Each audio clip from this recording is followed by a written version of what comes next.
إن الحمد لله نحمده ونستعينه ونستغفره ونعوذ بالله من شرور أنفسنا ومن سيئات أعمالنا من يهده الله فلا مضل له ومن يضلل فلا هادي له وأشهد أن لا إله إلا الله وحده لا شريك له وأشهد أن محمدا عبده ورسوله اللهم صل وسلم على نبينا محمد وعلى آله وصحبه أجمعين أما بعد kaum muslimin dan muslimat rahimani wa rahimakumullah. Alhamdulillah, segala puji bagi Allah Subhanahu wa taala yang senantiasa mencurahkan nikmat dan karunia-Nya. Salawat dan salam semoga dan berkah Allah Subhanahu wa taala pada Nabi kita Muhammad sallallahu alaihi wasallam. Allahumma shalli ala Muhammad wa ala ali Muhammad. Judul kajian kita adalah meraih keberkahan. Apa itu berkah?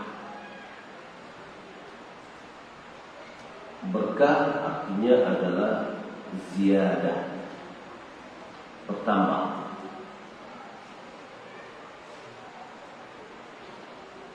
Ziyadatul khair, bertambahnya kebaikan.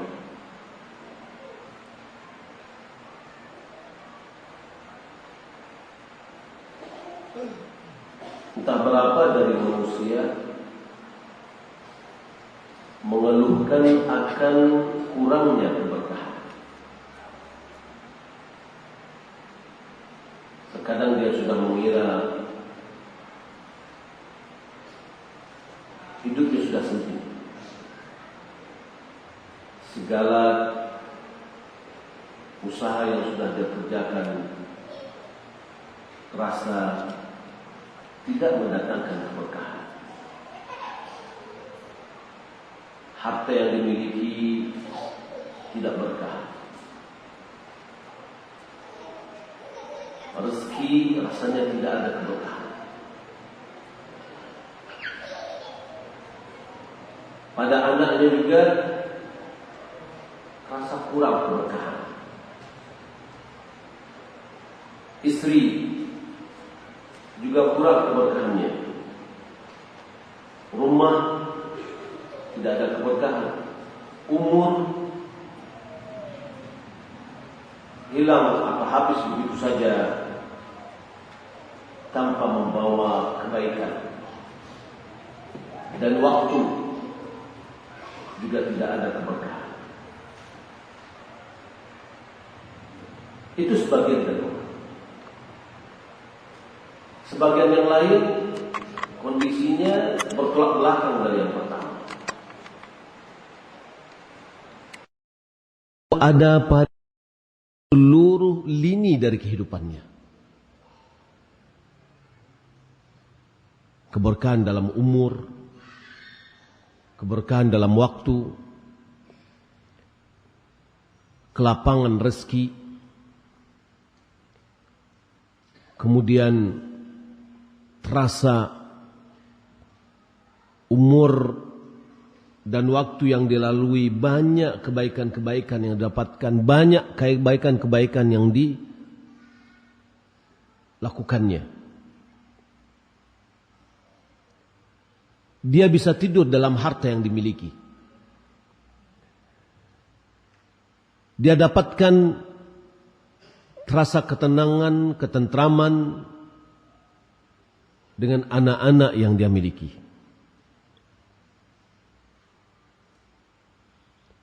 Sehingga di antara mereka dia memiliki harta dan dia sangat mengerti, mengetahui hak Allah dalam hartanya. Sehingga harta yang dimilikinya dia sedekahkan. Dia bantu orang-orang yang membutuhkan. Setiap kali dia melakukan hal itu, hartanya bertambah, tidak pernah berkurang. Karena Allah Subhanahu wa ta'ala telah meletakkan keberkahan baginya pada hartanya. Yang lain, dia memiliki anak. Allah Subhanahu wa ta'ala berikan keberkahan pada anaknya. Anaknya menjadi baik. Anaknya yang taat. Anaknya yang santun. Anaknya yang beradab dan beretika. Sehingga kehidupan rumah tangganya nyaman, tenang. Anaknya patuh, berbakti kepada orang tuanya. Ini adalah anak yang Allah berikan keberkahan. Ada lagi orang yang diberikan keberkahan oleh Allah di dalam dia berdagang. Setiap kali dia membeli atau menjual, mendapatkan keuntungan. Sehingga Allah Subhanahu wa ta'ala berikan keberkahan setiap usahanya. Sehingga sampai ada yang mengatakan kalau seandainya tanah genggam yang dia jual, dia dapat untung. Keberkahan ketika Allah Subhanahu wa ta'ala berikan kepada seseorang, banyak kebaikan-kebaikan yang dia rasakan. Yang lain, Allah berikan dia waktu yang penuh berkah. Waktu yang 24 jam ini, semua orang sama. Banyak ketaatan yang dia bisa lakukan. Banyak karya yang bisa dia hasilkan. Banyak kegiatan-kegiatan yang mendatangkan manfaat dia kerjakan. Sebaliknya, fenomena yang tidak ada keberkahan. Di antara orang yang Allah berikan harta, tapi dia pelit dalam hartanya. Rakus. Dia tidak bisa menginfakkan dan memberikan hartanya di jalan-jalan kebaikan. Malahan dia suka memberikan hartanya kepada jalan-jalan keburukan. Ada minta sumbang konser, dia keluarkan. Tapi ketika ada yang meminta uang untuk masjid, dia tidak beri. Maka kita melihat dengan harta yang dia miliki, terkadang dia terazab, tersiksa. Dia tidak bisa tidur nyaman dengan kekayaan yang dia miliki. Setiap saat, siang dan malam, dia memikirkan hartanya. Dia menghitung-hitungnya. Ketika mau tidur, dia was-was.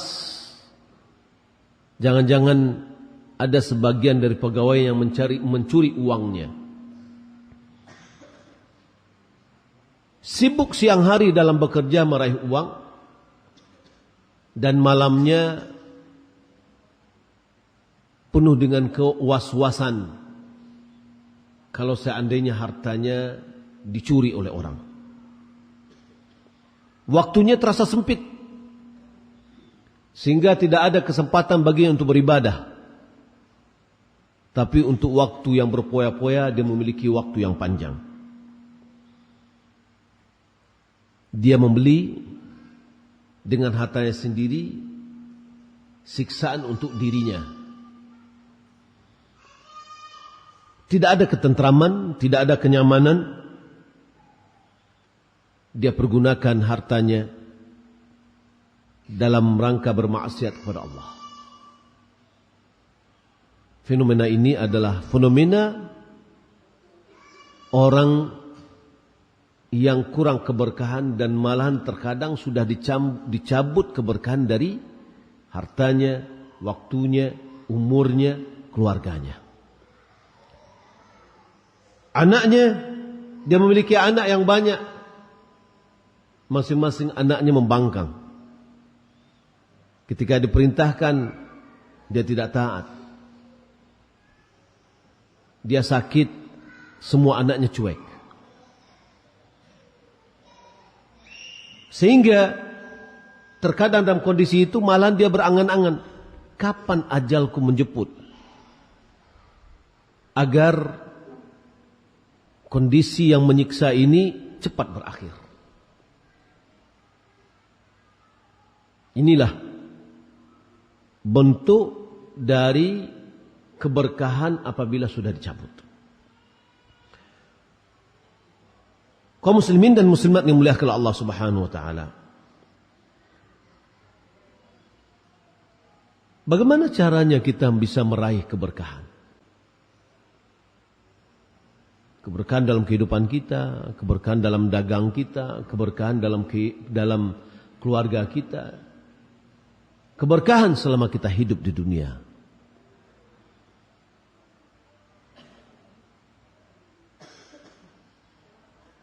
Ada beberapa hal yang bisa kita lihat sebab-sebab untuk meraih keberkahan, untuk mendatangkan keberkahan. Yang pertama adalah takwa kepada Allah.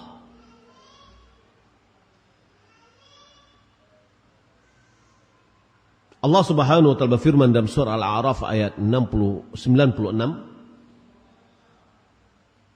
Walau anna ahlal qura amanu wattaqaw la fatahna 'alaihim barakatin minas sama'i wal ard walakin kadzabu fa akhadnahum bima kanu yaksibun. Kalau seandainya penduduk negeri itu beriman dan bertakwa, maka pastilah kami telah membukakan bagi mereka pintu-pintu keberkahan dari langit dan bumi. Datang keberkahan dari langit, turunnya hujan di antaranya. Yang menyebabkan turunnya hujan, tumbuh-tumbuhan akan hidup, kebutuhan air tercukupi, dan keberkahan-keberkahan yang lain. Minal ard, dari bumi. Jika Allah Subhanahu wa taala berikan keberkahan, banyak kebaikan-kebaikan bumi itu bisa kita raih. Akan tetapi mereka mendustai, kata Allah Subhanahu wa taala. Fa akhadnahum bima kanu yaksibun. Lalu kami siksa mereka berdasarkan apa yang telah mereka lakukan.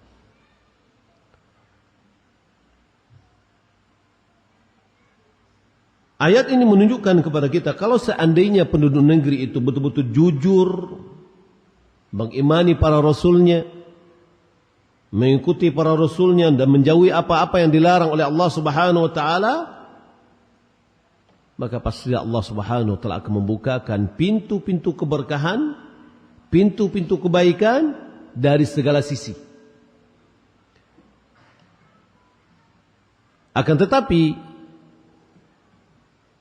apabila yang dilakukannya itu adalah mendustai apa yang diperintahkan oleh Allah dan Rasulnya, maka yang datang itu adalah azab dari Allah Subhanahu wa taala. Lalu apa itu takwa yang menjadi penyebab datangnya keberkahan?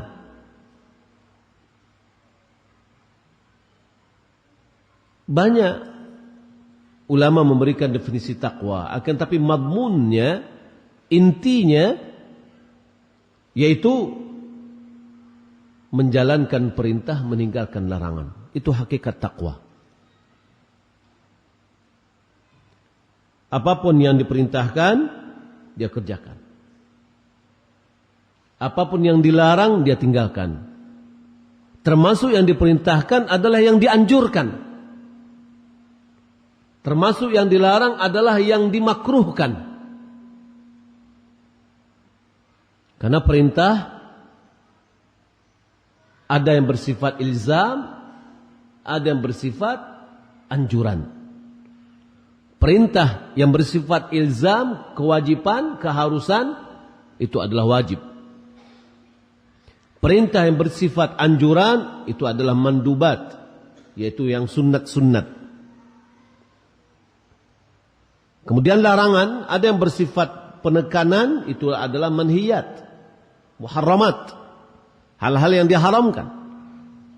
Ada yang bersifat anjuran, maka itu namanya makruhat, hal-hal yang makruh. Maka yang wajib dan yang sunnat itu dilakukan. Yang haram dan yang makruh ditinggalkan. Inilah hakikat dari takwa. Yang mana maksudnya dari takwa itu adalah seorang hamba membentengi dirinya dari api neraka. Dengan apa caranya? Dengan menjalankan yang diperintahkan dan meninggalkan yang dilarang. Ali bin Abi Thalib dia mengatakan at-taqwa al-amalu bit-tanzil wal khawfu minal jalil wal ridha bil qalil wal isti'dadu li yaumir rahil.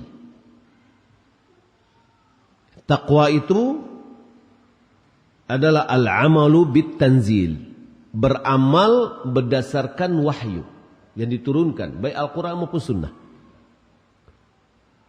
yakni mengamalkan apa yang diturunkan oleh Allah, baik melalui Al-Quran maupun melalui sunnah-sunnah Rasulullah SAW. Kemudian wal khawfu minal jalil, takut kepada Allah. War ridha bil qalil, merasa cukup dengan pemberian yang Allah berikan.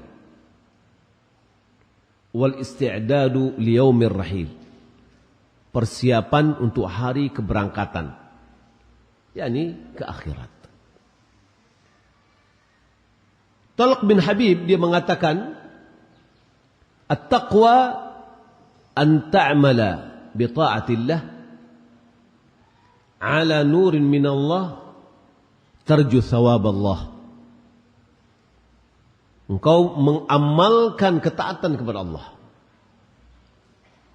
ala nurin minallah, di atas cahaya dari Allah, yakni atas ilmu. Kita beramal harus dengan ilmu,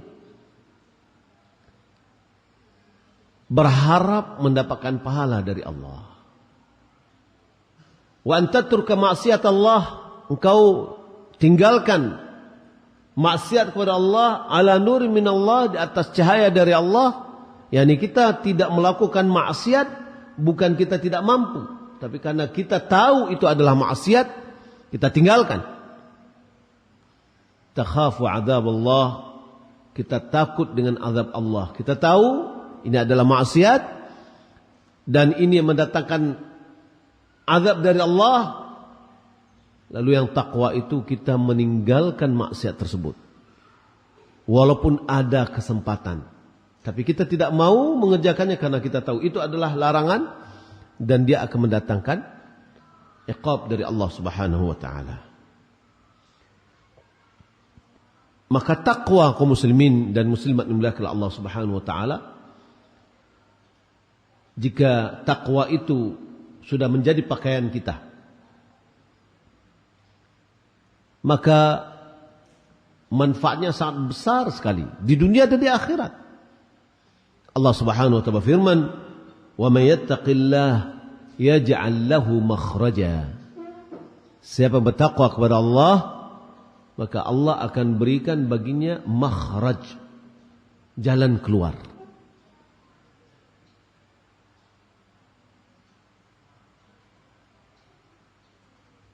Wa yarzuq min haitsu la yahtasib. Allah berikan kepadanya rezeki dari tempat-tempat yang tidak pernah terduga-duga.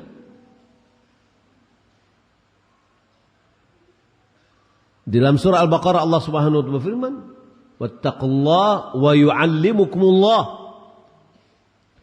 Bertakwalah kepada Allah, pasti Allah akan mengajarkanmu. Dengan kita bertakwa kepada Allah, Allah akan membukakan pengetahuan, pemahaman kepada kita. Maka takwa akan menambah keberkahan di dalam umur dan akan menambah keberkahan di dalam rezeki.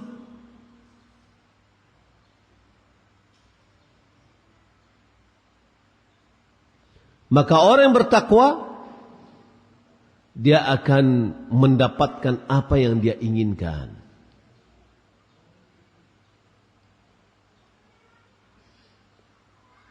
Yang kedua, untuk mendatangkan keberkahan adalah membaca Al-Quranul Karim. Membaca Al-Quran. Allah Subhanahu wa taala berfirman, "Wa hadza kitabun anzalnahu mubarakun." Ini kitab kami telah turunkan yang penuh berkah. Allah Subhanahu wa taala sifati Al-Qur'an itu mubarak, yang penuh berkah. Ini dalam surah Al-An'am ayat 92, juga dalam surah Shad ayat 29, "Kitabun anzalnahu ilaika mubarakun liyadabbaru ayatihi wa liyatadzakkara ulul albab." Sebuah kitab kami turunkan kepadamu yang penuh berkah. Untuk apa diturunkan? Liyadabbaru ayatihi, agar kamu mentadabburi, menghayati ayat-ayatnya. Jadi Al-Quran adalah penuh berkah. Kita membacanya aja mendapatkan pahala setiap huruf 10 kali lipat. Satu huruf 10 kali lipat. Tidak ada satupun buku yang kita baca setiap hurufnya kita dapat pahala kecuali hanya Al-Quran. Setiap yang berinteraksi dengan Al-Quran mendapatkan keberkahan, menjadi yang terbaik. Karena Al-Quran adalah kalamullah, firman Allah yang maha agung.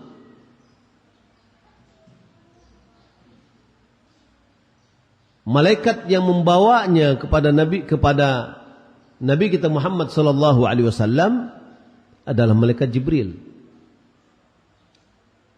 Karena dia membawa wahyu, maka dia adalah penghulu para malaikat.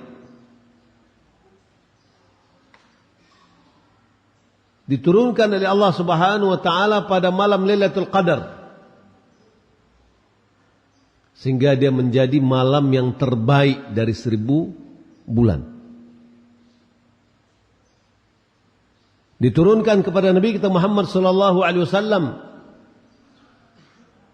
sehingga Nabi kita menjadi Sayyidu Bani Adam, ya, penghulu semua anak Adam, penghulu semua manusia.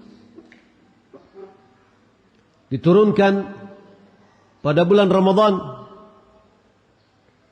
maka bulan yang penuh berkah.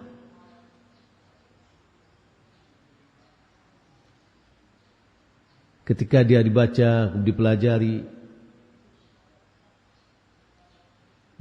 oleh manusia, diajarkan oleh manusia, apa kata Nabi? Khairukum man ta'allama al-Qur'ana wa 'allamah.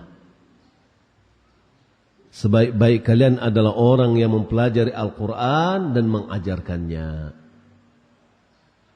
Maka kita lihat setiap orang yang berinteraksi dengan Al-Quran, dia mendapatkan keberkahan, dia mendapatkan kebaikan, dia mendapatkan kemuliaan.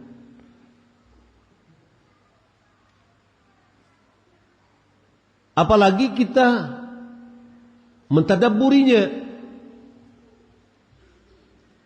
karena Al-Quran adalah petunjuk. Kita tidak akan bisa menjadikan dia petunjuk kecuali kita harus baca dan kita harus hayati. Lalu bagaimana cara kita menghayatinya? Kita harus paham dengan bahasanya. Kalau begitu, wajib dong setiap muslim bisa berbahasa Arab. Ya. Sebab dia tidak akan bisa membaca, menghayati, mengetahui pesan-pesan yang ada di dalam kecuali harus tahu bahasa Arab. Kalau tidak, kita hanya bisa membaca saja, mendapatkan pahala huruf yang kita baca. Tapi tujuan Al-Quran ini diturunkan adalah untuk bisa kita hayati dan kita amalkan. Ketika kita amalkan dan itu sudah bisa menjadi karakter pada diri kita, sehingga Al-Quran itu menjadi akhlaknya kaum muslimin, sebagaimana akhlaknya Rasulullah SAW. Pesan-pesan Al-Quran kita laksanakan sehingga menjadi bentuk karakter. Sehingga Aisyah mengatakan kana khuluquhul Quran. Akhlaknya Rasulullah SAW adalah Al-Quran. Maka membaca Al-Quran termasuk bagian dari amal soleh yang bermanfaat, yang penuh berkah. Kita mendapatkan pahala. Kita mendapatkan pesan-pesan yang ada dalam Al-Quran yang akan kita amalkan. Nabi SAW memberikan perumpamaan antara orang mukmin yang baca Quran dan orang mukmin tidak baca Al-Quran. Mathalul mu'min alladhi yaqra'ul Quran kamathali utrujah. Perumpamaan orang mukmin yang membaca Al-Quran seperti buah utrujah. Rihuha tayyib wa ta'muha hulwun. Aromanya harum, rasanya manis. Orang mukmin manis karena imannya, harum karena dia membaca Al-Quran. Wa mathalul mu'min alladzi la yaqra'ul Qur'an. Perumpamaan orang mukmin tidak baca Al-Quran kamathalit tamrah. Seperti korma. Bagaimana korma? Ta'muha hulwun wala riha laha. Rasanya manis tapi tidak punya aroma. Manisnya mana? Manisnya orang yang beriman. Karena iman yang ada pada dirinya. Karena dia tidak membaca Al-Quran, gak ada yang keluar. Ya, orang yang baca Al-Quran keluar suaranya. Tercium aromanya. Yang tidak baca Al-Quran tidak tercium. Maka orang mukmin hendaklah dia membaca Al-Quran dan hendaklah dia mentadabburi. Ini yang penting. Dzalikal kitabu la raiba fihi hudal lil muttaqin. Itu kitab yang tidak ada keraguan dalamnya, petunjuk bagi orang yang bertakwa. Syahrul Ramadan alladzi unzila fihi al-Qur'an hudal linnas wa bayyinatin minal huda wal furqan. Bulan Ramadan diturunkan dalamnya Al-Quran sebagai petunjuk bagi manusia. Dan sebagai penjelas terhadap keterangan-keterangan petunjuk dan pembeda antara hak dan yang batil. Setiap orang yang ingin mendapatkan petunjuk kembali kepada Al-Quran, karena di dalamnya petunjuk-petunjuk. Maka kewajiban kita adalah kita membaca Al-Quran dan berupaya untuk memahami dan menghayati Al-Quran yang kita baca. Sekarang sudah ada Al-Quran terjemahan. Tapi kan kita harus membaca 2 kali, baca Arabnya, baca terjemahannya. Sekarang bagaimana caranya kita hanya sekali aja. Baca Al-Quran langsung kita paham. Harus belajar. Ya, kalau tua-tua sudah belajar susah. Sudah upayakan. Berusaha apapun media-media yang ada, hendaklah kita upayakan untuk mendapatkannya.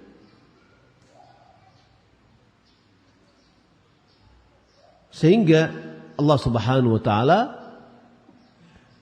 memberikan keberkahan dalam kehidupan kita. Kita bisa mendapatkan pesan-pesan dalam Al-Quran dan yang kita bisa amalkan.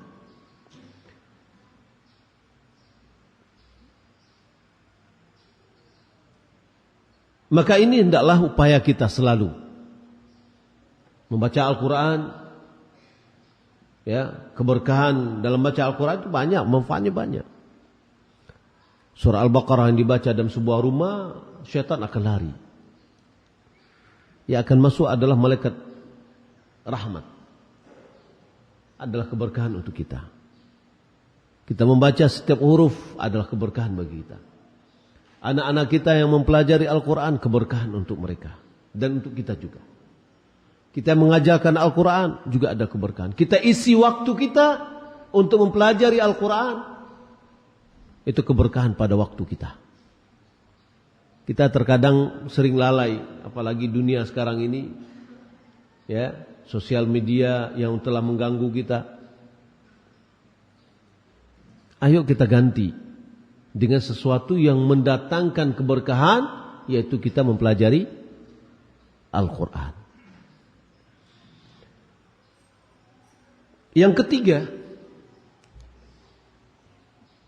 sebab didatangkan keberkahan adalah kejujuran.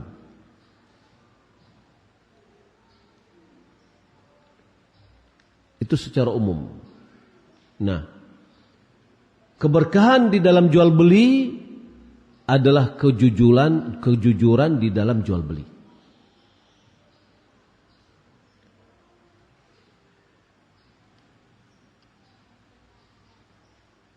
Fenomena yang kita lihat dalam kehidupan kita sehari-hari,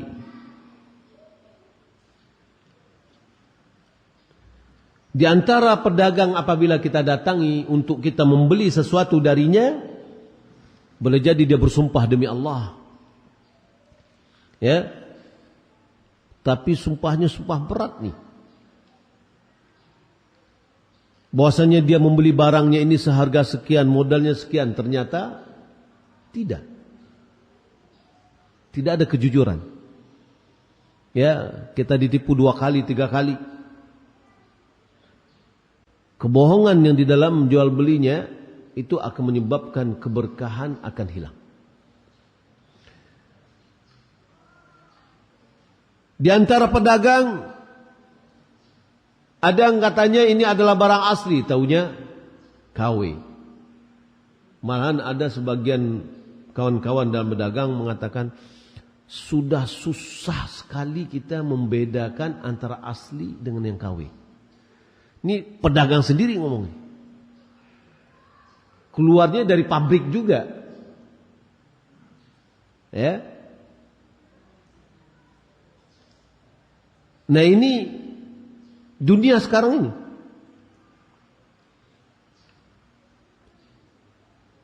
Ketika kita menjual barang yang dia itu tidak asli, kita katakan ini adalah asli, tidak ada keberkahan di dalamnya. Walaupun kita meraih uang.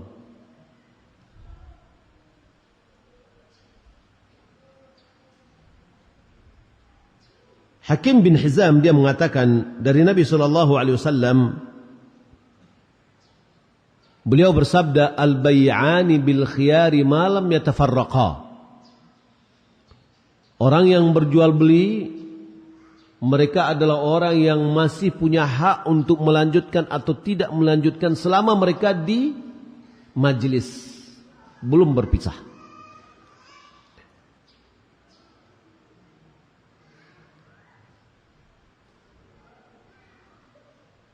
Wa in sadaqa wa bayyana burika lahum fi bai'ihima. Kalau seandainya keduanya jujur, ya si pembeli, si penjual jujur dengan barangnya, si pembeli jujur dengan pembayarannya. Si penjual menjelaskan keadaan barangnya. Begitu juga si pembeli menjelaskan barang yang akan dia tukarkan. Artinya keduanya adalah jujur dan memberikan keterangan, kejelasan. Allah berikan keberkahan di dalam jual belinya. Si penjual mendapatkan uang dari jualannya, diberikan keberkahan oleh Allah. Boleh jadi uangnya akan berkembang, usahanya setelah itu akan berkembang. Orang yang membeli diberikan keberkahan oleh Allah Subhanahu wa taala dalam hartanya, Allah jaga hartanya itu, barang yang dia beli diberikan manfaatnya lebih banyak. Akan tetapi wa in kadzaba wa katama, kalau seandainya dia berbohong, mereka berbohong dan menutup-nutupi. Motornya sudah patah, lalu dilas, dipoles bagus-bagus, kayak baru lagi. Ketika jualan, dia bilang ini motor, berapa harganya? Sekian. Bagaimana kondisinya? Iya, lihat sendiri aja lah. Enggak berikan keterangan. Kalau ditanya, kalau saya nanti ditanya saya jelaskan. Tapi kalau enggak, ya sudah silahkan lihat sendiri. Itu ada kebohongan di situ. Ya, jelaskan. Ini motor pernah patah, saya las, saya bikin seperti ini. Oh, kalau gitu harganya enggak bisa seperti yang tadi. Lalu deal di angka yang disepakati antara keduanya. Maka keterangan tadi menyebabkan hartanya berkurang, namun sudah sepakat dalam angka tertentu, ridha sama ridha, maka Allah akan berikan keberkahan. Uang yang didapatkan tadinya banyak, ternyata jadi sedikit, tapi jika diberikan keberkahan, manfaatnya akan banyak. Tapi harta yang banyak, angkanya banyak, nominalnya banyak, namun tidak ada keberkahannya, satu hari mungkin habis. Ya, tidak memberikan manfaat sama sekali. Maka perlu jual beli yang jujur. Kita membeli, kita menjual, harus ada kejujuran. Nah, kejujuran ini mendatangkan keberkahan, ya, walaupun barang kita menjadi harga yang murah. Subhanallah, kita mungkin ya pernah kita menemukan seorang pedagang yang suka menginformasikan barangnya. Kita datang, oh ini barangnya ini kurang baik pak, sudah bagus pak. Ini begini, harganya memang agak murah. Kalau ini agak mahal, tapi begini, dijelaskan. Puas kita ketika kita membelinya. Ya kalau gini saya beli yang mahal aja. Ya, kita datang ke sana senang. Ya, setiap kita datang ke sana diberikan penjelasan, ya. Berbeda dengan orang yang diam-diam aja. Ya, dengan harga barang yang berbeda, ya, kualitas kita tidak tahu juga. Maka ketika kita memberikan penjelasan, kita jujur dan memberikan penjelasan, kalau yang murah kita katakan murah, oh ini kualitasnya kurang, tapi harga memang agak mahal karena saya memang dapatkan modalnya mahal memang. Ya, kalau gitu saya nggak mau ini, kata orang pembeli. Saya maunya kayak gini. Ya, sudah. Ya, dengan kejujuran itu Allah akan berikan keberkahan. Ya, terkadang kita lihat malahan yang kayak berikan keterangan itu orang non malahan. Dagang, orang non muslim. Senang kita ke sana. Nawar pun bisa.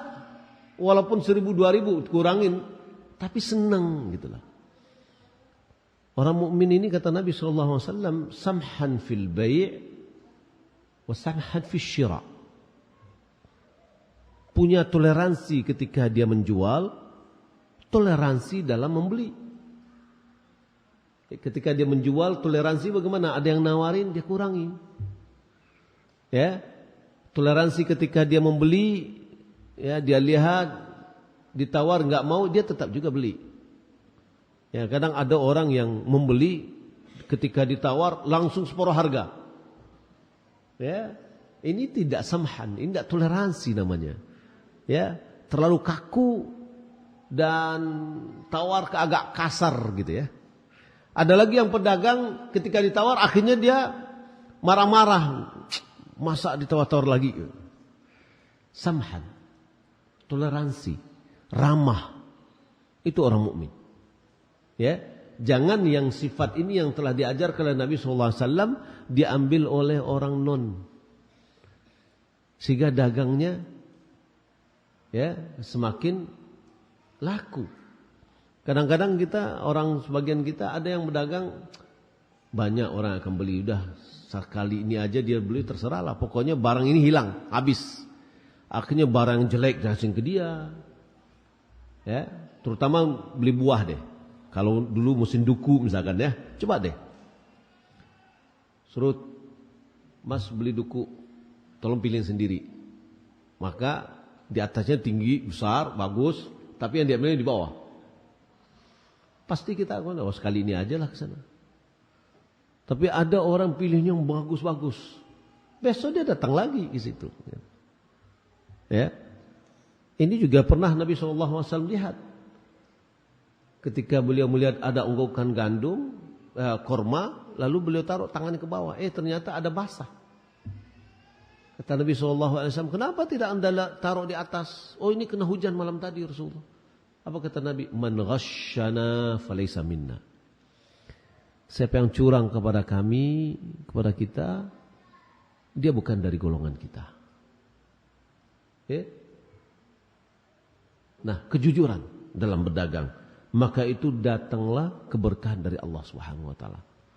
Walaupun mungkin harta kita menjadi sedikit dengan angka-angka, tapi jika keberkahan, uang yang harta sedikit bisa menjadi besar, bisa menjadi banyak.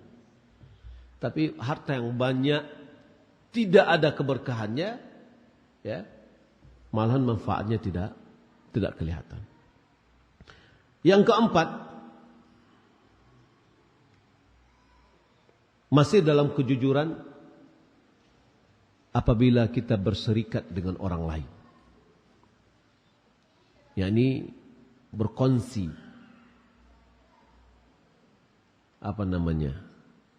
berusaha dengan orang lain, ya, jujur di dalam bersyarikat.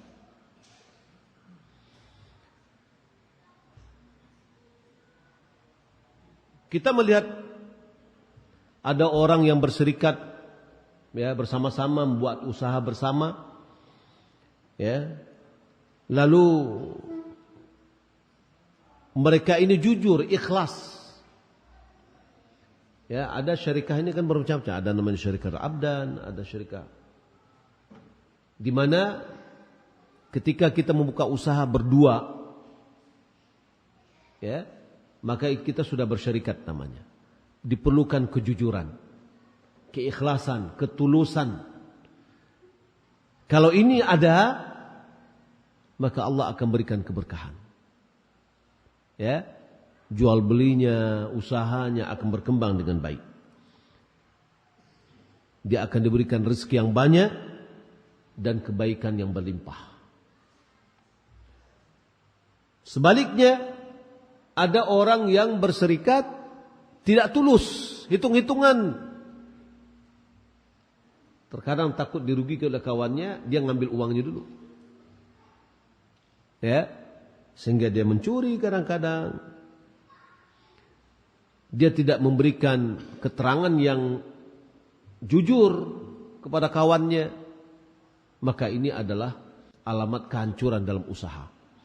Nabi SAW bersabda, Allah Subhanahu wa taala berfirman, "Ana thalitsu syarikaini ma lam yakhun ahaduma sahibah." Aku, kata Allah, zat yang ketiga antara dua orang yang sedang bersyarikat, selama salah satunya tidak mengkhianati kawannya. Fa idza khana kharajtu min bainihima. Jika seandainya ada yang mengkhianat, maka aku keluar dari mereka. Ya.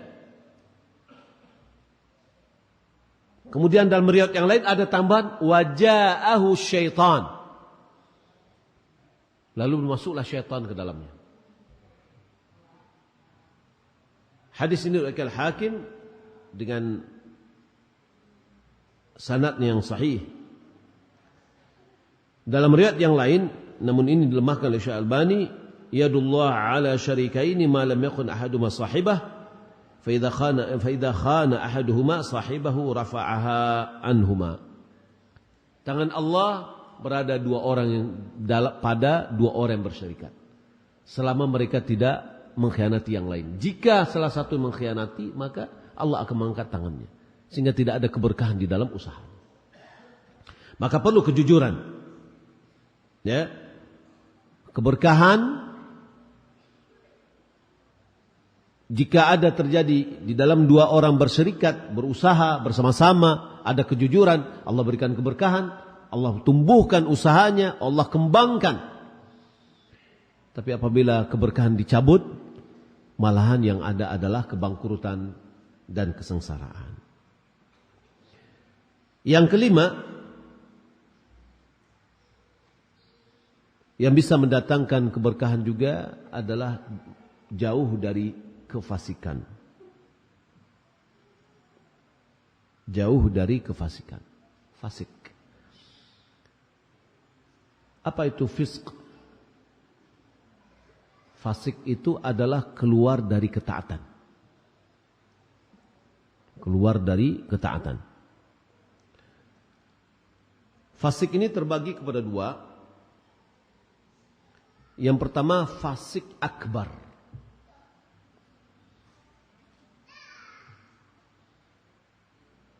Maka ini bisa mengeluarkannya dari agama Islam.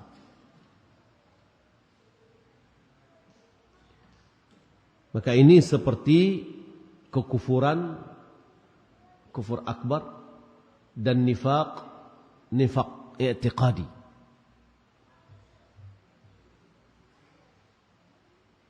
Atau seperti mengingkari suatu perintah atau suatu perkara dari perkara-perkara agama. Seperti rukun Islam, rukun iman, menghalalkan yang haram, perkara-perkara yang haram dihalalkannya atau mengharamkan apa yang dihalalkan. Maka ini adalah kefasikan akbar yang bisa mengeluarkan seseorang dari agama Islam. Yang kedua adalah kefasikan asghar, yang kecil. Dia adalah melakukan maksiat, melakukan dosa,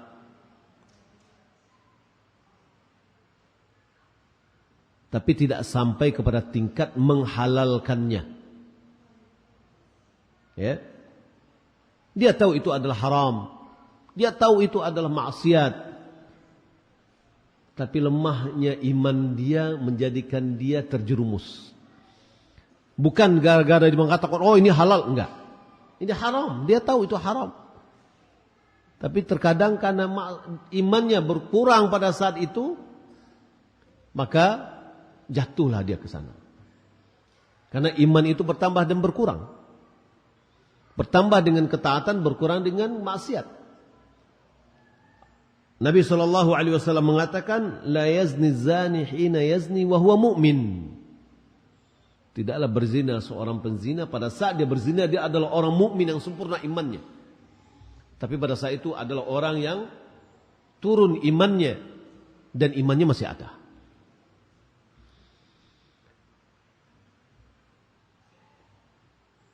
Kefasikan yang seperti ini tidak mengeluarkan dia dari agama Islam. Karena dia mengakui keharamannya. Akan tapi dia terjerumus dalam pelaksanaan itu disebabkan karena dorongan syahwatnya.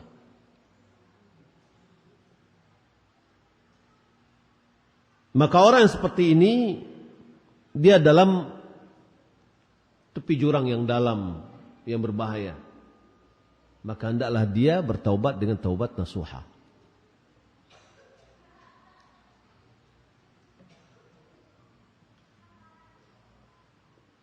Maka ketika seorang menjauh dari kefasikan ini, maka Allah Subhanahu wa taala akan berikan kepadanya keberkahan.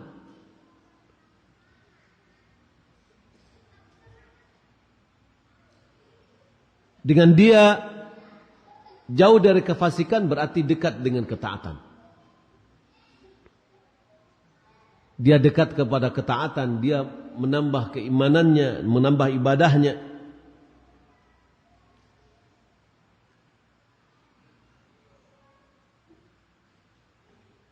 Maka orang yang Allah terima amalannya, terima sedekahnya, karena dia jauh dari maksiat, dia dekat kepada Allah Subhanahu wa taala, maka dia berada di atas kebaikan yang besar, pahala yang besar.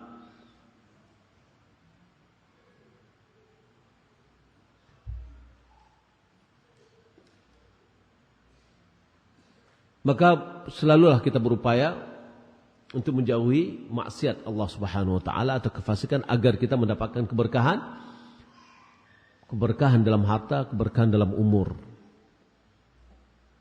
Orang yang jatuh kepada maksiat, Allah tidak menjaganya. Malahan Allah akan menjadikan dia lalai terhadap dirinya sendiri. Wala takunu kalladzina nasullah fa'ansahum anfusahum. Janganlah kamu menjadi orang yang lupa kepada Allah. Maka Allah akan lupakan dia dari dirinya sendiri. Orang ketika dia misalkan terjerumus dalam mencuri, pada saat dia mencuri dia ingat Allah enggak? Enggak. Kalau dia ingat Allah dia enggak akan mencuri. Pada saat dia lupa kepada Allah, Allah lupakan dia terhadap dirinya sendiri. Pada saat dia mencuri, dia tahu enggak kalau seandainya apa akibat dari mencuri? Dia lupa. Ya.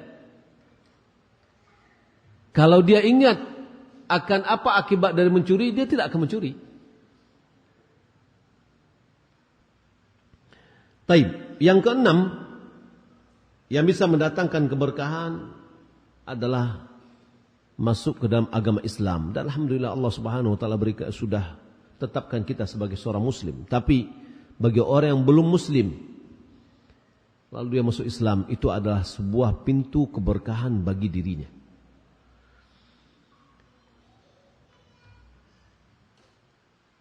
Orang yang masuk Islam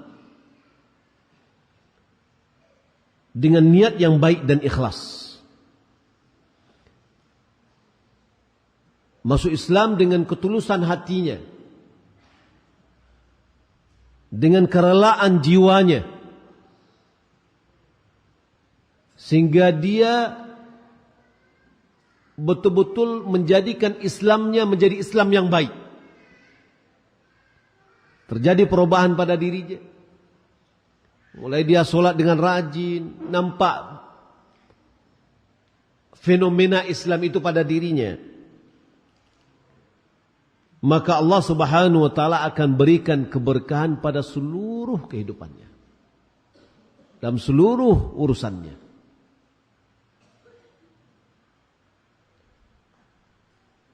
Dari Abi Sa'id Al-Khudri radhiyallahu ta'ala anhu, qala Rasulullah sallallahu alaihi wasallam, "Idza aslama al-'abdu fa hasuna islamuhu." Apabila seorang hamba masuk Islam lalu Islamnya menjadi baik, yukaffirullahu anhu kulla sayyi'atin kana zalafaha. Allah akan menghapus atau menembus seluruh keburukan-keburukan atau dosa yang pernah dia lakukan.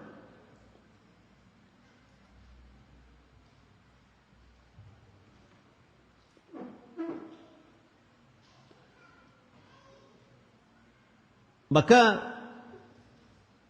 semua keburukan-keburukan yang pernah dilakukan diampuni oleh Allah Subhanahu wa taala urusannya, dan malahan ya dihitung sebagai kebaikan. Islam menghapus seluruh dosa-dosa yang pernah dilakukan oleh orang-orang ketika dia belum masuk Islam. Dan malahan kebaikan-kebaikan yang pernah dilakukan ketika dia belum Muslim, kemudian dia masuk Islam, maka kebaikan-kebaikan itu sudah menjadikan saldo awal dari kebaikannya. Itu dinilai sebagai pahala. Dosanya diampuni, amal kebajikan yang pernah dia lakukan dahulu sudah menjadi saldo kebaikan. Maka kalau kita tahu ada orang-orang yang buat kebaikan banyak, sosial dan yang lainnya, motivasi dia masuk Islam. Ya, kita katakan bahwasanya dosa-dosa yang Anda lakukan dahulu dihapus oleh Allah Subhanahu wa taala, kebaikan Anda yang telah Anda kerjakan sebelumnya itu menjadi saldo awal dalam kehidupan. Yang ketujuh yang bisa mendatangkan keberkahan adalah kesegeraan di dalam seluruh urusan. Yang maksudnya hendaklah bekerja, berusaha, melakukan tindakan dari pagi-pagi, lebih dari awal-awal. Nabi SAW bersabda, Allahumma barik li ummati fi bukuriha. Ya Allah, kata Nabi berdoa, berkatilah bagi umatku di dalam kesegeraannya pagi-pagi hari. Hadis ini riwayat Imam Ahmad. Maka kegiatan kesegeraan dari pagi-pagi di dalamnya adalah keberkahan dan kebaikan.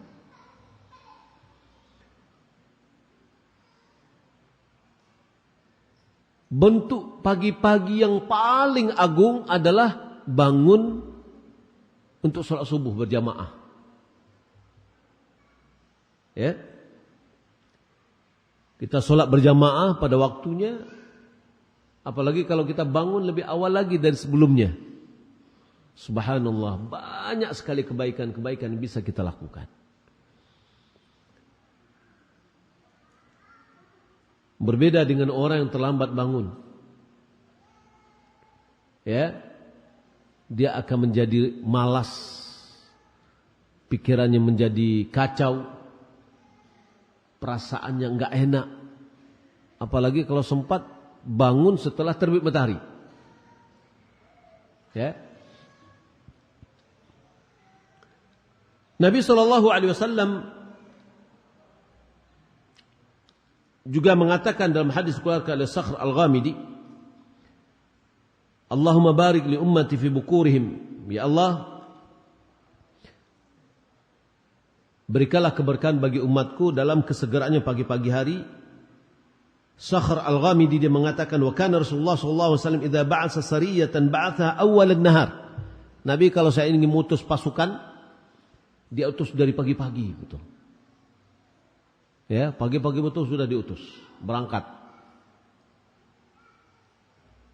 Dan Sakhr Al-Ghamidi yang meriwayatkan hadis ini dari Nabi sallallahu alaihi wasallam, dia adalah seorang pedagang.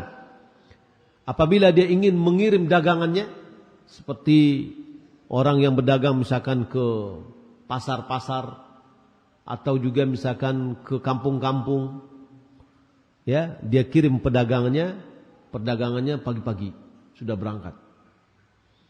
Ya. Lalu subhanallah, karena dia melakukan yang dia dapatkan dari Nabi SAW dan doa Nabi SAW, sehingga hartanya menjadi banyak. Sakhr Al-Ghamidi ini, saking banyaknya hartanya, dia tidak tahu di mana hartanya diletakkan. Ya, dari mana dia dapatkan itu? Dari keberkahan dalam kesegeraan pada pagi hari. Coba kita lihat dalam kehidupan sehari-hari, ya. Ada orang buka toko jam Jam 10 baru buka toko. Ada orang sebelum subuh, setelah sholat subuh dia berangkat, ya, berdagang di pasar pagi. Jam 7 dia sudah pulang membawa uang. Sudah selesai. Kalau ini jam 9 baru bangun, baru buka toko. Subhanallah, ada seorang berkali-kali dia haji waktu itu. Ketika saya tanya apa usahanya, dia hanya menjual bakso. Baksonya sampai kapan? Cuma sampai jam 2 siang. Saya bilang, kenapa enggak sampai sore malam? Ya, mana waktu kita untuk beribadah lagi? Mana waktu kita untuk dengan anak? Dengan usahanya ini, hampir setiap tahun waktu itu dia pergi haji. Gimana caranya? Ya, pertama dia daftar dulu reguler. Dalam tahun yang sama dia daftarkan untuk ONH Plus. 4 bulan setelah dia mendaftar ONH Plus, dia daftar lagi ONH Plus. 4 bulan setelah itu dia daftar lagi. Akhirnya berangkat dia ONH Plus. Tahun besoknya berangkat lagi karena gilirannya kan. Jadi sampai 3 kali dia dengan ONH Plus. Yang keempat dia berangkat dengan ONH reguler, sampai di Mekah dia ganti dengan ONH Plus. Ya, setiap tahun dia berangkat. Sebab kalau sudah berangkat haji itu kalau mendaftar baru 10 tahun setelah berangkat baru boleh mendaftar. Tapi sebelum berangkat haji boleh mendaftar berapapun. Ya, asalkan ada uang. Tapi orang ini yang saya jadi garis bawahi adalah bagaimana dia membuka usahanya, ya. Dan Allah berikan keberkahan. Ya. Di antara penyebab keberkahan adalah istikharah. Apa istikharah? Ya, ini berdoa kita kepada Allah, salat kemudian berdoa untuk diberikan pilihan. Ada yang mengatakan tidak akan merugi orang yang beristikharah.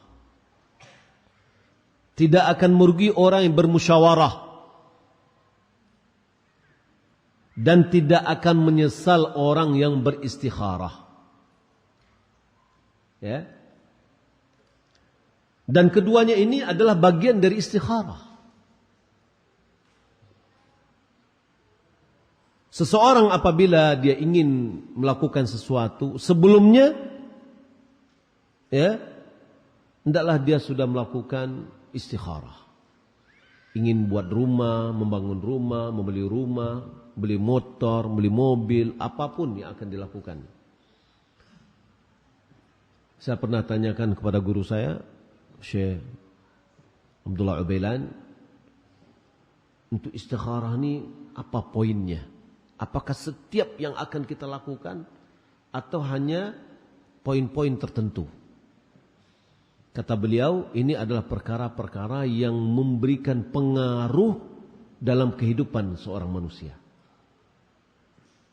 Ya, jodoh atau perkara buka usaha, buka bekerja dan yang lain yang memberikan pengaruh.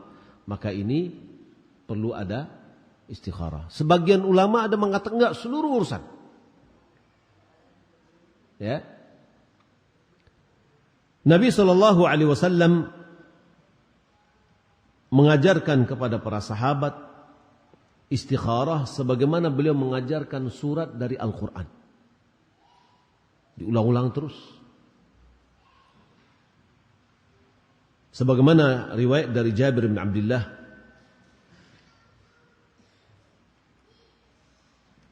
kana Rasulullah SAW yu'allimuna al-istikharata fil umuri kama yu'allimuna as-surata min al-Quran.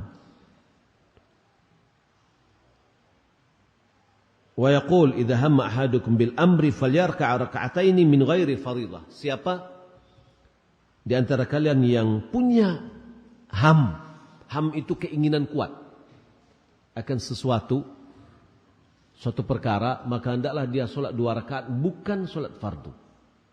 Berarti itu adalah solat sunat. Sebagai ulama mengatakan adalah solat yang disengaja niatnya adalah untuk istikharah. Dia ada sebuah perkara yang ingin distikharahkannya kepada Allah. Dia berwudu, kemudian dia solat 2 rakaat. Setelah itu baru dia thumma, berarti setelah solat, bukan dalam solat doanya. Thumma liyaqul, hendaklah dia mengucapkan Allahumma inni astakhiruka bi'ilmik. Ya Allah, aku memohon pilihan dengan ilmumu. Istikharah adalah memilih, minta pilihan. Mana yang baik? Wa astaqdiruka biqudratika, aku minta takdir, kekuasaan dengan kekuasaan. Was'aluka min fadlikal azim, aku mohon dari karuniamu yang agung. Fa innaka taqdir wa la aqdir. Engkau kuasa, aku tidak kuasa. Wa ta'lam wa la a'lam. Engkau tahu, aku tidak tahu. Wa anta 'allamul ghuyub, engkau Maha mengetahui hal-hal yang gaib. Mana yang gaib? Yang akan datang. Ya, hanya Allah mengetahui. Tidak dukun, tidak orang pintar. Ya, hanya Allah. Qul la ya'lamu man fis samawati wal ardil ghaiba illa Allah. Katakan wahai Muhammad, tidak ada yang mengetahui tentang gaib di langit dan di bumi kecuali hanya Allah. Para dukun enggak tahu yang gaib. Ya, tidak tahu sama sekali. Siapa yang mengatakan, makanya kata Nabi, man atakahinan au arrafan, siapa mendatangi dukun atau orang pintar, fasa'alahu fasaddaqahu bima qala, lalu dia bertanya, lantas dia benarkan apa yang diucapkan oleh dukun atau orang pintar tadi, faqad kafara bima unzila ala Muhammad, sungguh telah mengingkari apa yang diturunkan kepada Nabi Muhammad. Apa yang diturunkan kepada Nabi Muhammad? Ayat yang tadi. Katakan wahai Muhammad, tidak ada yang mengetahui gaib di langit dan bumi kecuali hanya Allah semata. Lalu kita mengatakan Allahumma in kunta ta'lam, ya Allah jika engkau mengetahui anna hadzal amr, dia sebutkan urusan dia, mau bikin rumah, mau beli apa, ya tanah untuk usaha, membuka usaha atau berusaha dengan kawan dan yang lainnya, ya dia sebutkan, ya khairan li fi dini, ya khairan li fi ajili amri wa ajilih, atau lam ya'la fi dini wa ma'ashi wa aqibati amri, itu baik bagiku dalam sekarang atau yang akan datang, bagi agamaku dan akhiratku. Faqdurhu li, takdirkan bagiku, wa yassirhu li, mudahkan bagiku, wa barik li fih, berikan keberkahan. Ya. Wa in kunta ta'lam anna hadzal amr, jika engkau mengetahui bahwasanya urusan ini, kita sebutkan urusan tadi, syarrun li fi dini wa ma'ashi wa aqibati amri ajili wa ajili wa ajili. Kalau seandainya ini adalah buruk bagi kehidupanku, bagi agamaku, bagi kehidupanku, bagi kesudahan urusanku, yakni belakangan, sekarang atau yang akan datang, isrifnya anhu musrifhu anni, palingkan aku darinya dan palingkan dia dariku. Jadi palingkan aku darinya, palingkan dia dariku, berarti akan lari dia. Tapi kalau misalkan palingkan aku darinya tapi dia tetap dekat, ya nggak akan menjauh dia. Atau dia menjauh tapi kita masih keinginan, enggak juga. Jadi saling dipalingkan, ya yang sini ke kanan, yang sini ke kiri, akhirnya nggak ketemu. Ya, betul-betul diputus gitu loh. Ya.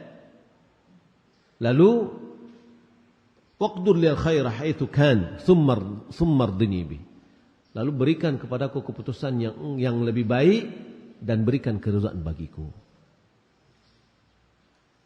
Nah, ulama mengatakan istikharah ini ada dua. Istisyarah wa istikharah. Istisyarah bermusyawarah dengan orang yang punya pengalaman, dan orang yang jujur dan amanah. Istikharah kepada Allah. Jadi harus pilih orang yang tempat kita bermusyawarah. Jangan yang tidak jujur. Jangan, kalau yang dengan orang yang tidak jujur kita akan tidak diberikan ya yang baik. Malahan dia berupaya untuk menghalangi kita. Ya. Nah, maka carilah orang yang jujur, orang yang baik, orang yang soleh, dan dia punya pengalaman dengan urusan yang akan kita lakukan. Taib. Mana yang lebih dahulu? Musyawarah dahulu atau istikharah? Ya, ada sebagian ulama mengatakan musyawarah dahulu kemudian baru istikharah. Kalau tidak salah Syekh Ibn Utsaimin lebih mendahulukan istikharah dahulu baru musyawarah. Walaupun dalam ketika kita istikharah kita belum tahu siapa yang akan kita jadikan musyawarah. Mudah-mudahan setelah kita istikharah Allah arahkan kepada kita orang yang tempat kita bisa bermusyawarah. Ya. Kita misalkan mau bikin toko, usaha, jual apa gitu loh. Dalam pikiran kita A. Lalu kita istikharah. Ternyata ketemu dengan orang, kita bermusyawarah, kita saling tukar pikiran, dia bilang, Pak Ustadz itu enggak bagus. Alasannya begini. Yang bagus saya melihat ini. Ya. Kemudian diberikan alasan-alasan. Nah, di situ kita akan bisa ya mengambil ya pendapatnya. Nah, inilah di antara dan sehingga ketika kita beristikharah dan bermusyawarah, Allah Subhanahu wa taala berikan kebaikan kepada kita. Keberkahan, usahanya bagus ya dan manfaatnya banyak. Taib, yang kesembilan adalah doa. Doa merupakan ibadah yang paling agung. Dan doa merupakan ibadah yang paling agung di sisi Allah Subhanahu wa taala. Karena doa itu adalah ibadah. Ad-du'a huwal ibadah. Doa adalah hubungan antara seorang hamba dengan Rabb-nya.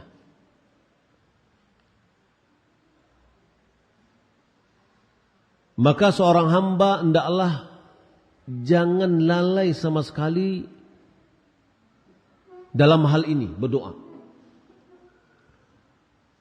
Karena inilah tali yang menghubungkan antara kita dengan Allah Subhanahu wa taala. Doa, dengan doa Allah Subhanahu wa taala akan berikan pintu keberkahan, rahmat, pengampunan, kasih sayang dan yang lainnya.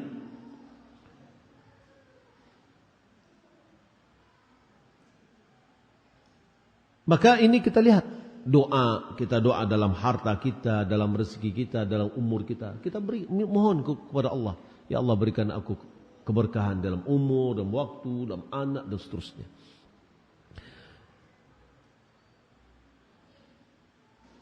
Nabi SAW mengajarkan kepada kita doa. Doa untuk keberkahan.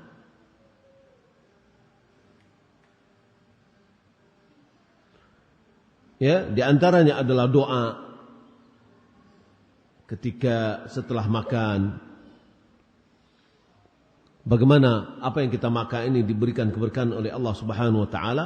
Kita mengucapkan alhamdulillahi katsiran tayyiban mubarakan fih. Ya, ghairu mukaffin wala muwadda'in wala mustaghnan anhu rabbuna. Doa yang kita doakan setelah makan, kita mendapatkan keberkahan. Nabi SAW juga mendoakan ketika para sahabat. Oke. Taib, masih. Tinggal sedikit lagi ya. Nabi SAW mengajarkan kepada kita para sahabat apabila datang waktu panen, mereka buah panen tadi ambilnya datang kepada Nabi. Lalu Nabi doakan, Allahumma barik lana fi thimarina wa fi mikyalina wa fi madinatina wa fi muddina wa fi sa'ina. Ya Allah, berikan keberkahan dalam buah yang sudah mulai dipetik.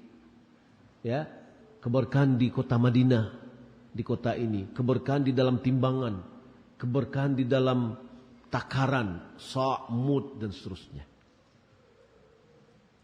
Jadi Nabi mohon keberkahan kepada Allah Subhanahu wa taala agar diberikan keberkahan. Yang intinya kita juga doakan anak kita, ya Allah berikanlah keberkahan kepada anak saya, ya Allah berikan keberkahan pada umur saya, kepada harta saya, usaha saya dan seterusnya. Ya, kepada Allah Subhanahu wa taala kita meminta keberkahan agar Allah Subhanahu wa taala berikan keberkahan kepada hal-hal yang kita inginkan. Kaum muslimin dan muslimat yang dimuliakan Allah Subhanahu wa taala, doa-doa kalau kita lihat banyak ya, doa keberkahan bagi orang yang sudah dewasa ketika dia mendatangi istrinya, keberkahan pada orang yang berkeluarga, ya kita doakan Allah barakallahu laka wa baraka alaika wa jama'a bainakuma fi khair, itu adalah doa. Ya. Jadi doa-doa keberkahan ini sudah diajarkan oleh Nabi kita Muhammad sallallahu alaihi wasallam. Mudah-mudahan apa yang kita sampaikan ini bermanfaat. Sebagaimana dikatakan panitia, ada kesempatan untuk tanya jawab. Untuk tanya jawab, bagi yang punya HP silakan pesannya bisa melalui HP, WA. Anak-anak di depan ini kalau ada yang mau tanya, silakan dengan kertas. Ya. Bagi ibu di belakang silakan juga bisa dengan WA, jadi nggak perlu kirim-kirim kertas ke depan, ya. Apa bedanya solat istikharah dengan solat tahajud? Mana yang lebih baik, solat istikharah atau solat tahajud? Bagaimana tata cara solat istikharah? Solat tahajud adalah solat yang kita kerjakan pada malam hari, ya, yaitu solat yang kita bangun dari tidur kita, ya. Itu namanya solat tahajud. Kita kerjakan minimal 2 rakaat, ya. Kemudian setelah itu kita tutup dengan witir atau 11 rakaat dengan witir. Adapun solat istikharah adalah solat yang kita kerjakan karena ada tujuan. Kita ada urusan tertentu yang menjadi pikiran kita, lalu kita punya keinginan, lalu kita sholat 2 rakaat. Tidak ada dalil yang menunjukkan akan bacaan tertentu. Baca Al-Fatihah, kemudian surat pendek atau ayat-ayat pada rakaat pertama, rakaat kedua. Setelah selesai sholat, ya, baru berdoa dengan mengucapkan doa yang telah kita sebutkan tadi. Wallahu a'lam. Keberkahan dalam hidup adalah harapan. Bagaimana kalau dalam hidup banyak cobaan dan itu salah satu ujian orang beriman? Apakah cobaan itu juga bagian dari keberkahan? Bagaimana seharusnya? Ya. Nabi SAW mengatakan, La yazalul bala'u bil mu'min fi nafsihi wa malihi wa waladihi hatta yamshi 'alal ard wa laysa 'alaihi khati'ah. Senantiasa ujian dan cobaan kepada orang mukmin pada hartanya, pada dirinya, pada anaknya, sampai dia berjalan kaki di atas permukaan bumi, tidak ada lagi dia punya dosa apabila dia bersabar. Karena ujian dan cobaan itu akan menghapus dosanya. Jika dosanya tidak ada, akan mengangkat derajatnya. Nabi SAW mengatakan, Inna 'idhamil jaza ma'a 'idhamil bala. Sesungguhnya besarnya jaza balasan seiring dengan besarnya ujian dan cobaan. Sama dengan kita mengatakan, untung akan besar apabila modalnya besar juga. Jangan berharap pengen untung 1 miliar tapi modalnya cuma 100.000. Nggak akan bakal. Pengen untung 1 miliar, modalnya 100 miliar. Baru bisa sejalan. Ya. Maka pengen dapat pahala yang besar, besarnya pahala seiring dengan besarnya ujian dan cobaan. Innallaha idza haba qauman ibtalahum. Sesungguhnya Allah Subhanahu wa taala apabila mencintai satu kaum, Allah akan uji. Nah, Allah mencintai satu kaum, kenapa diuji? Karena Allah memperhatikannya. Ya. Faman radhiya falahu ridha. Siapa yang ridha terhadap ujian Allah, Allah akan berikan keridhaan kepadanya. Tapi orang yang tidak diuji tidak akan mendapatkan itu. Wa man sakhita falahu sukht. Tapi kalau seandainya dalam ujian dia gagal, maka sebuah kegagalan. Ya, apabila dia murka, maka muka Allah baginya. Jadi kalau seandainya kita diuji oleh Allah Subhanahu wa taala, ini bertanda Allah sayang kepada kita. Saya memberikan pendekatan, wallahu alam, mudah-mudahan la ba's ya. Misalkan kita lihat sekelompok anak jalan. Ya. Lalu kita lihat ada yang satu orang tertarik kita dengan dia, jadi pusat perhatian kita. Biasanya gimana? Kita biarkan aja dia pergi? Enggak kan? Kita panggil, "Nak, sini." Lalu setelah kita panggil, lalu apa lagi? Biasanya kita uji dengan pertanyaan. Nah, di mana sekolahnya? Oh, sekolah ini sudah hafalannya berapa? Ya. Lalu, oh sudah sekian hafalannya. Diuji lagi, coba diuji. Keluar bacaannya yang bagus. Semakin rasa cintanya kelihatan. Karena punya perhatian kepada dia. Yang lain enggak, cuek. Enggak dihiraukan. Ya. Jadi ketika Allah menguji kita berarti Allah sedang memperhatikan kita. Semua hambanya diperhatikan oleh Allah Subhanahu wa taala. Tapi ini tanda sayang. Jadi kalau diuji berarti tanda sayang. Ya. Makanya sebagian dari para salaf ketika dia tidak ada rasa sakit, malahan dia mulai agak ragu.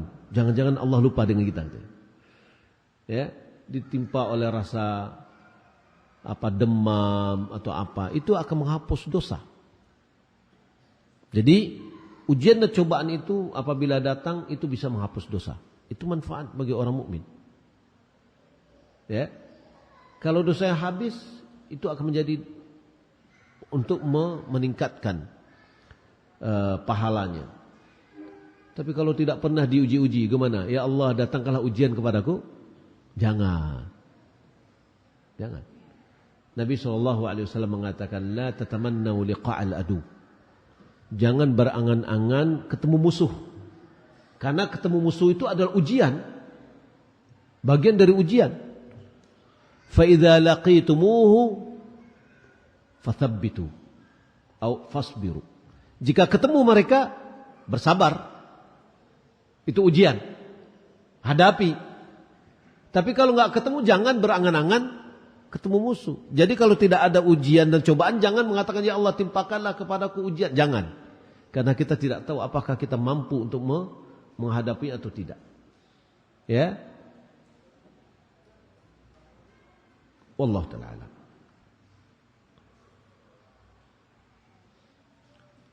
Jadi orang yang di banyak cobaan dalam kehidupannya, ujian orang beriman, ada keberkahan di situ. Ya. Dalam masalah ujian, manusia itu terbagi kepada 4. Orang yang sukht, murka ketika diuji. Yang kedua bersabar. Yang ketiga ridha. Yang keempat bersyukur. Maka tingkat yang tertinggi itu bersyukur dia ketika dia diuji.